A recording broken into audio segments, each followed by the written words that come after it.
तो 10 लाख पे मुझे टैक्स लगेगा स्लैब रेट से।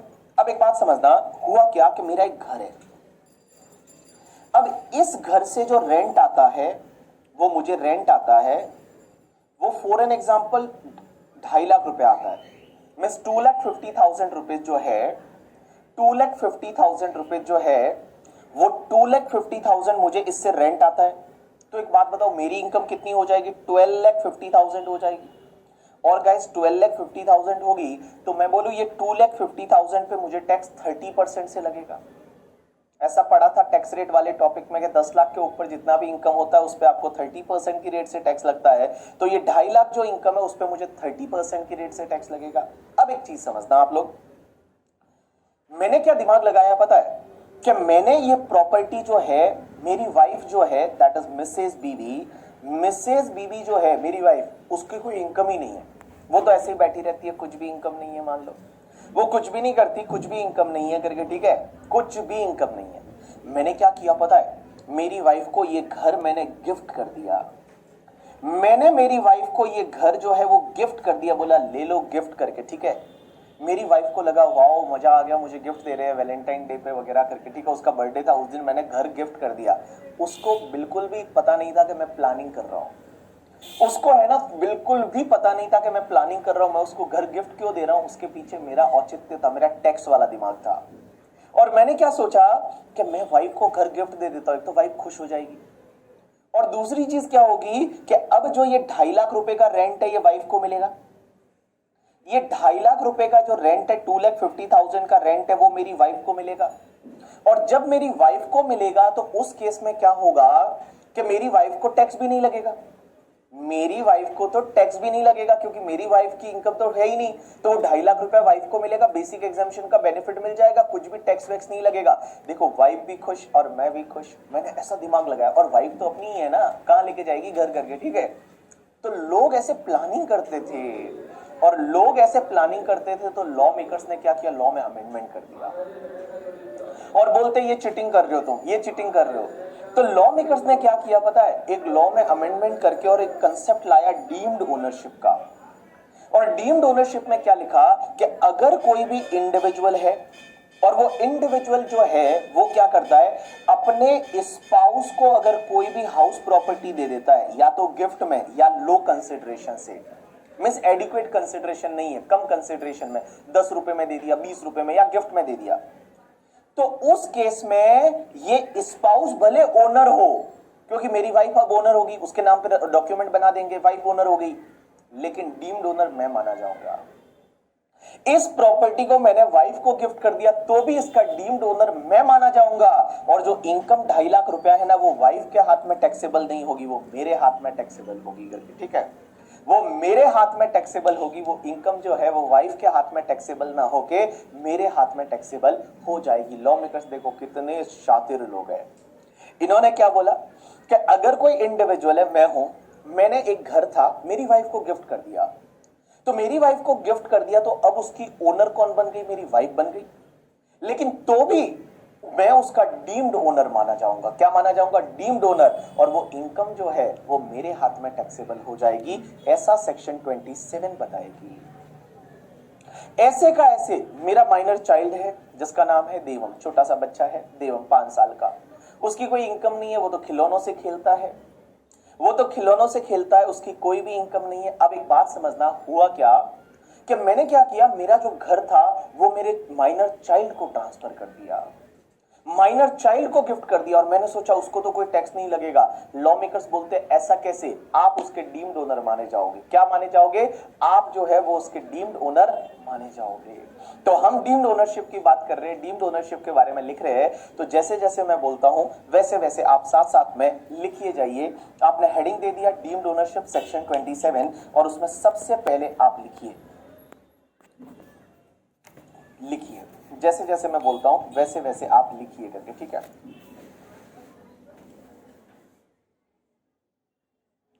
Any individual, if any individual transfer house property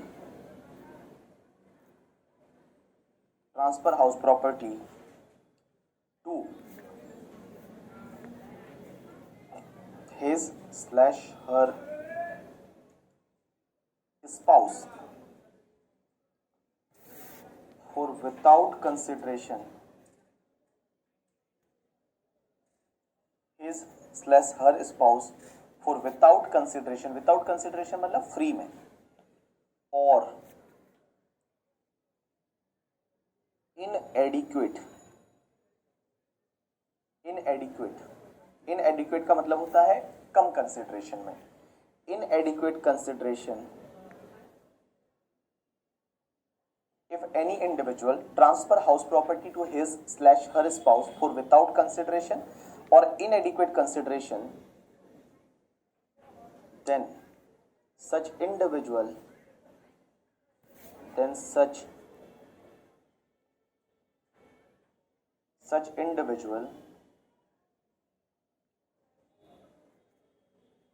is treated as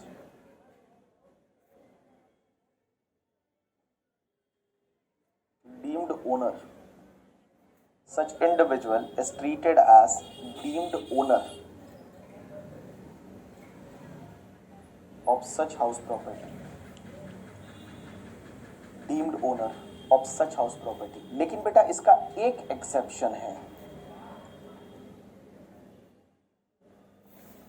एक एक्सेप्शन है। एक्सेप्शन क्या है मैं बताता हूं। ट्रांसफर इन कनेक्शन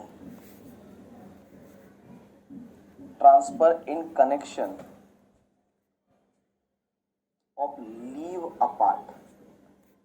अगर आपने transfer in connection of leave apart किया तो आप डीम्ड ओनर नहीं माने जाओगे। ये क्या होता है मैं बता दूं आपको, इधर लिखिए पहले। Transfer house property to his और हर स्पाउस, मैंने मेरे स्पाउस को ट्रांसफर किया फॉर विदाउट कंसिडरेशन और इनएडिक्वेट कंसिडरेशन। इनएडिक्वेट का मतलब क्या होता है? इनएडिक्वेट का मतलब क्या होता है? इनएडिक्वेट का मतलब होता है कि लाइक कम कंसिडरेशन में। Then such individual is treated as deemed owner of such house property. अब एक बात समझना, इसका एक एक्सेप्शन है कि आप डीम्ड ओनर नहीं माने जाओगे अगर आपने ट्रांसफर किया in connection of the leave apart. अब आप बोलोगे ये लीव अपार्ट क्या होता है? बहुत बार क्या होता है, आजकल आपने देखा होगा हस्बैंड वाइफ के बीच में डाइवोर्स नहीं हुआ लेकिन वो अलग रहते हैं। आपने ऐसा देखा होगा कि हस्बैंड और वाइफ के बीच में डाइवोर्स नहीं हुआ बट वो अग्रीमेंट करते हैं कि हम अलग रहेंगे, हम साथ में नहीं रहेंगे, ठीक है, मैं तेरा मुंह नहीं देखूंगा, तू मेरा मुंह नहीं देखेगी करके, ठीक है, और ऐसा करके दोनों अलग अलग रहने लग गए। जब अलग अलग रहने लग गए तो उस केस में क्या होगा कि भैया उस केस में आप डीम्ड ओनर नहीं माने जाओगे। जैसे मोदी जी है तो मोदी जी की वाइफ है करके, ठीक है, और वो वाइफ के साथ नहीं रहते हैं करके, बट अभी तक कोई ऐसा कोई डाइवोर्स वगैरह हुआ नहीं है। So that is called in connection of the leave apart. Leave apart का मतलब होता है कि आपकी वाइफ हस्बैंड है और वो उसके साथ में नहीं रहते हैं और वो डाइवोर्स अभी तक नहीं हुआ है, वो साथ में नहीं रहते हैं, तो उस केस में अगर आपने ट्रांसफर किया तो उस केस में आप उसके डीम्ड ओनर नहीं माने जाओगे। यू गॉट माय पॉइंट और नॉट? यस। चलिए अब एक काम करिए, लिखिए पॉइंट नंबर 2। पॉइंट नंबर 2 लिखिए। If any individual transfer any house property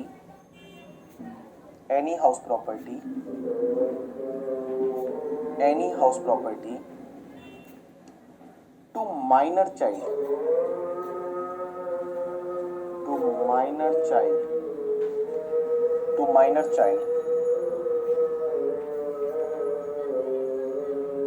for without consideration or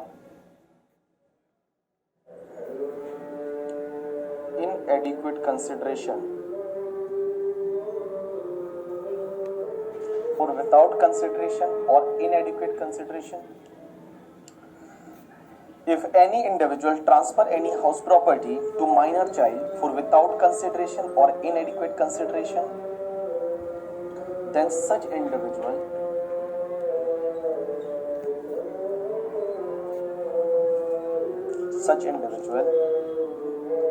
is treated as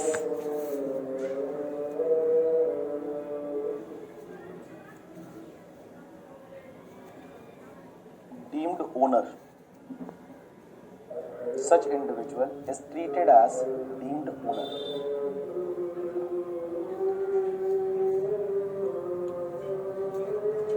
चलिए अब आप मुझे ये बोलोगे कि सर इसमें सर और कुछ ऐसे प्लान किया, हाउस प्रॉपर्टी गिफ्ट ना करके पैसा गिफ्ट कर दिया, फिर वाइफ ने हाउस प्रॉपर्टी खरीद ली, मैंने ऐसा मतलब इनडायरेक्टली ट्रांसफर किया, मैंने ना मेरे मामा को किया, मामा ने वाइफ को किया, ऐसा सब किया। तो मैं आपको बता दूं, सब मैं बता दूंगा क्लबिंग टॉपिक में। क्लबिंग टॉपिक ही इसीलिए है, आपको पता है क्लबिंग जो टॉपिक है ना, क्लबिंग टॉपिक इसीलिए है, उस टॉपिक में वो सब चीजें बाकी जो आप जो दिमाग लगा रहे हो, ठीक है, कि मैं क्या करूंगा, डायरेक्ट वाइफ को घर नहीं दूंगा, मैं दूंगा मामा को, मामा से दिलाऊंगा वाइफ को, सब ऐसा करेंगे करके, ठीक है। तो ये ऐसा त्रिभुज वगैरह जो बनाने का आप दिमाग में सोच रहे हो ना, सब हो जाएगा, सब आपको वहां सब पकड़ लेंगे, लॉ मेकर तुमसे होशियार है, ठीक है। तो देखिए, if any individual transfer any house property to minor child for without consideration or inadequate consideration, then such individual is treated as the deemed owner, वो individual उसका deemed owner माना जाएगा। लेकिन इसमें भी एक exception है, इसमें भी एक exception है, और वो exception क्या है, लिखिए exception,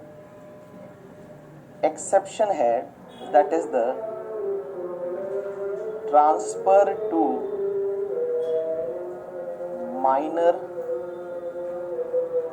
married daughter, minor married daughter, exception है माइनर मैरिड डॉटर। तो देखिए, जैसे मैं एग्जांपल लेता हूं, ओह कुछ दिखाई नहीं दे रहा है, अब ये ट्रांसफर कर दिया, तो उस केस में तो क्या होगा कि लाइक आप उसके डीम्ड ओनर माने जाओगे। आपने अगर अपने माइनर चाइल्ड को हाउस प्रॉपर्टी ट्रांसफर कर दिया तो आप उसके डीम्ड ओनर माने जाओगे। लेकिन इसका एक एक्सेप्शन है, that is transfer to minor married daughter. एक एग्जांपल लेता हूं, एक बंदा है जिसका नाम है मिस्टर बीवी, मैं हूं, मेरे मान लो बहुत सारे बच्चे हैं, बहुत सारे बच्चे हैं, ठीक है, बहुत सारे बच्चे हैं। एक का नाम है ए, मिस्टर ए, जिसकी एज है 15 साल और इसकी शादी करवा दी मैंने, बच्चा है, लड़का है, मिस्टर ए, मैरिड, ये मैरिड है। एक और है मिस्टर बी, जिसकी एज है 7 साल और वो अनमैरिड है, मीन सिंगल है, ढूंढ रहे हो उसके लिए, आपको अगर चाहिए तो बोलना है, उससे शादी करा देंगे आपकी। एक और एक बेटी है जिसका नाम है मिस के और उसकी एज है 8 साल और वो भी सिंगल है। एक और मेरी बेटी है जिसका नाम है मिस वी और उसका जो एज है वो 13 साल है, एज 13 साल है और उसकी शादी हो गई। अब मैं क्या करता हूं, चारों को जो है वो घर देता हूं, चारों को घर देता हूं। मैं डीम्ड ओनर किस किस का माना जाऊंगा, देखिए। तो सबसे पहले मैंने ना चारों को एक एक रहने को घर दिया गिफ्ट में, इसको भी घर दे दिया, इसको भी घर दे दिया, इसको भी घर दे दिया और इसको भी घर दे दिया। तो देखिए, जो मिस्टर ए को घर दिया ये माइनर चाइल्ड है, माइनर चाइल्ड है। आंसर इज, इसका डीम्ड ओनर कौन माना जाएगा, इसका डीम्ड ओनर है वो बीबी माना जाएगा। मिस मेरे हाथ में इनकम टैक्सेबल हो जाएगी, भले वो मैरिड है बट वो डॉटर नहीं है, वो सन है। एक्सेप्शन में सिर्फ क्या है, माइनर मैरिड डॉटर। अगर मान लो आपकी बालिका वधू है और मेरी बेटी की मैंने शादी करा दी और उसको मैंने घर दिया तो चलेगा, वो ओनर मानी जाएगी, मैं उसका ओनर नहीं माना चाहूंगा। दूसरे में मिस्टर बी जो है, मिस्टर बी करके मैंने जो है वो 7 साल का बेटा है, उस केस में भी इसका डीम्ड ओनर कौन माना जाएगा, नहीं माना जाऊंगा। अब एक छोटी बेटी है 8 साल की जो के करके है, और के करके जो छोटी बेटी है 8 साल की है, सिंगल है, उसका डीम्ड ओनर भी मैं माना जाऊंगा। लेकिन देखिए मिस वी करके है जिसकी एज 13 साल है, जिसकी मैंने शादी करा दी, मैंने उसको हाथ पीले करा दिए, मैंने उसके हाथ पीले करा दिए, तो उस केस में यहाँ पे ओनर कौन मानी जाएगी, वो मिस वी है, वो ही उसकी ओनर मानी जाएगी। तो देखो, अगर आपकी बालिका वधू है और आपकी बेटी है और वो मैरिड है और माइनर है और मैरिड है, तो उस केस में उसको अगर आपने घर ट्रांसफर कर दिया तो उसके डीम्ड ओनर वो ही माने जाते हैं, आप उसके डीम्ड ओनर है वो आप नहीं माने जाओगे, आप उसके डीम्ड ओनर नहीं माने जाओगे। वो जो बेटी है वो ही उसकी डीम्ड ओनर है, वो डीम्ड ओनर मानी जाएगी। यू गॉट माय पॉइंट और नॉट? आपको समझ में आया या नहीं? आंसर इज यस सर, हमको समझ में आया करके, ठीक है। चलिए अब एक बात और समझना, आप लोग नेक्स्ट पार्ट लिखिए। अब आप बोलोगे सर ऐसा कैसे सर, माइनर मैरिड का तो सर एक बात बताइए सर, माइनर मैरिड तो आजकल इलीगल है, ये है वो है। देखो इलीगल है या नहीं है वो पता नहीं है मुझे करके, ठीक है, बट लॉ में है ऐसा, लॉ में ऐसा लिखा हुआ है कि अगर आप माइनर मैरिड डॉटर को जब ट्रांसफर करोगे तो आप डीम्ड डोनर नहीं माने जाओगे। छोटी बेटी की शादी, अब आप है ना, इसको अलावा आप किसी को भी घर ट्रांसफर कर दो, आप डीम्ड डोनर नहीं माने जाओगे। ये दो को अलावा अगर आप अपनी मम्मी को ट्रांसफर करते हो घर, आप डीम्ड डोनर नहीं माने जाओगे। आप अपने मेजर सन को करते हो, डीम्ड डोनर नहीं माने जाओगे। आप मेजर डॉटर को करते हो, डीम्ड डोनर नहीं माने जाओगे। आप अपने मामा को घर ट्रांसफर करते हो, डीम्ड डोनर नहीं माने जाओगे। सिर्फ ये दो ही लोगों को दे रखा है। आपने अपने पापा से अगर मान लो घर ट्रांसफर कर दिया तो आप डीम्ड डोनर नहीं माने जाओगे। सिर्फ ये दो ही केस में आप डीम्ड डोनर माने जाओगे और कहीं पे भी आप डीम्ड डोनर नहीं माने जाओगे। यू गॉट माय पॉइंट और नॉट? यस। चलिए अब एक काम करिए, आप लोग तीसरा पॉइंट लिखिए,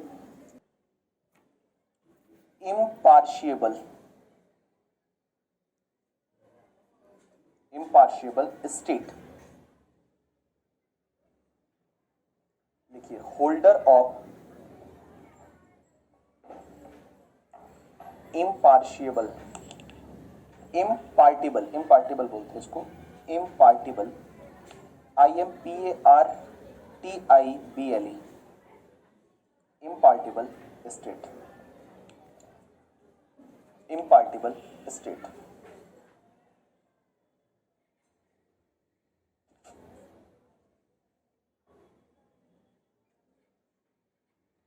तो लिखिए,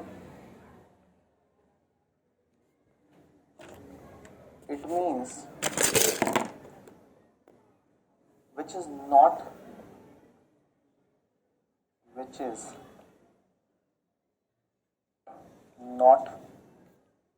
it means property which is not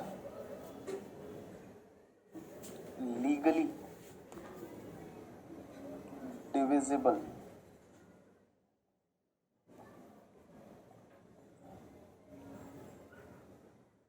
it means property which is not legally divisible।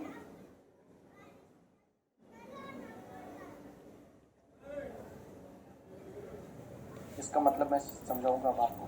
देखिए पहले लिखिए आप, holder of impartible estate is treated as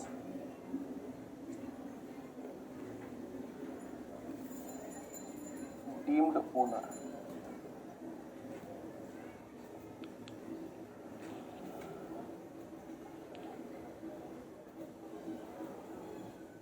Snehal ने बोला कि अगर अनमैरिड जो रहता है, क्या बोलते हैं, अनमैरिड डॉटर को, अगर अनमैरिड मेजर डॉटर को, तो मेजर डॉटर ही रहेगी ना यार, वो तो माइनर का एक्सेप्शन था। खजूर है क्या तुम?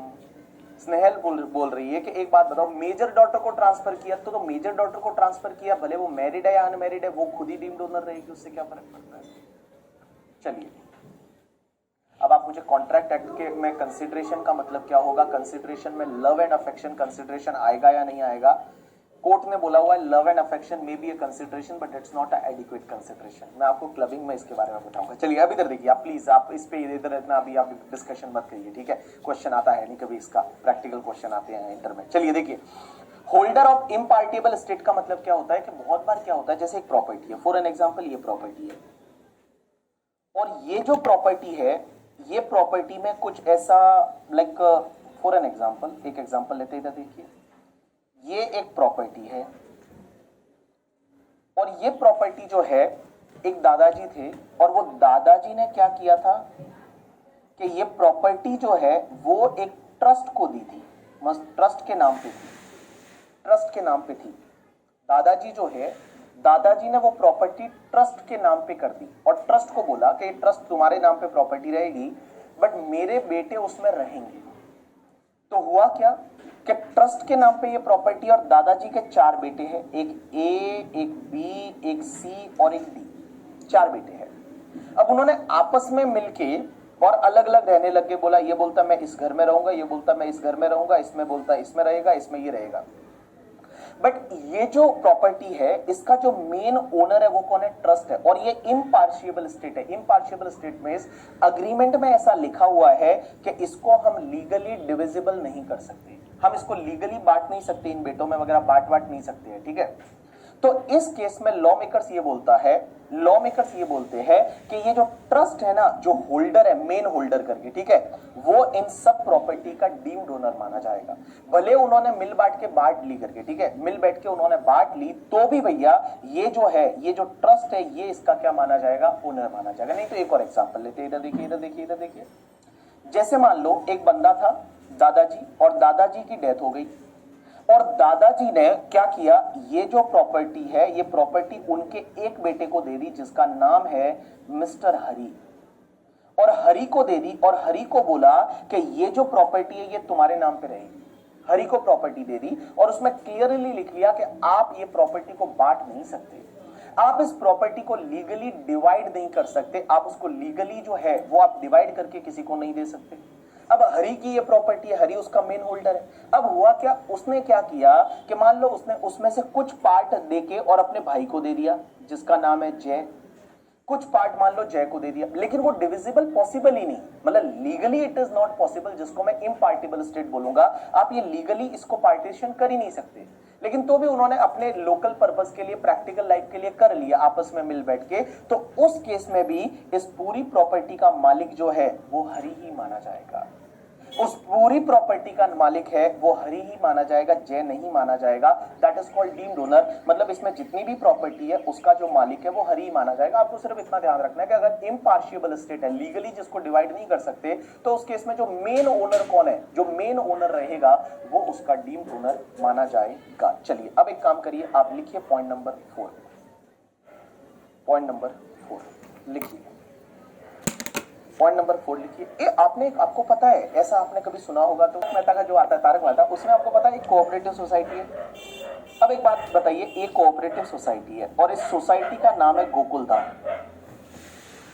Gokuldham cooperative society. अब एक चीज समझना, उस गोकुलधाम कोऑपरेटिव सोसाइटी में बहुत सारी प्रॉपर्टीज है, बहुत सारी प्रॉपर्टीज है। उसमें देखो एक घर है वो किसका है, जेठालाल का, जेठालाल का। एक घर जो है वो किसका है, अय्यर का, ठीक है।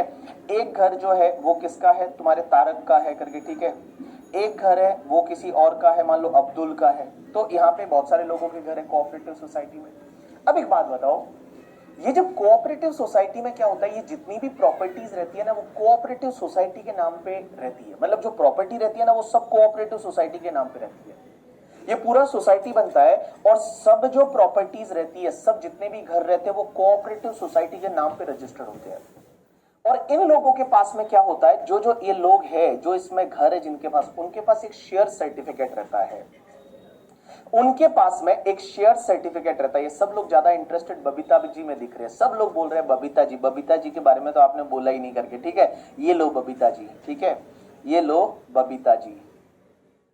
तो हुआ क्या, ये जितने भी घर रहेंगे इस कोऑपरेटिव सोसाइटी में वो सब किसके नाम पे रहेंगे, वो रहेंगे कोऑपरेटिव सोसाइटी के नाम पे। मींस जितने भी घर है वो रजिस्टर्ड होते हैं कोऑपरेटिव सोसाइटी के नाम पे, क्या होते हैं, रजिस्टर्ड होते हैं। और ये जितने भी लोग हैं ना यहाँ पे, जेठालाल या बबीता जी या तुम्हारा तारक या तुम्हारा अब्दुल या पोपटलाल या जो भी है, इन लोगों के पास में क्या है, एक शेयर सर्टिफिकेट होता है।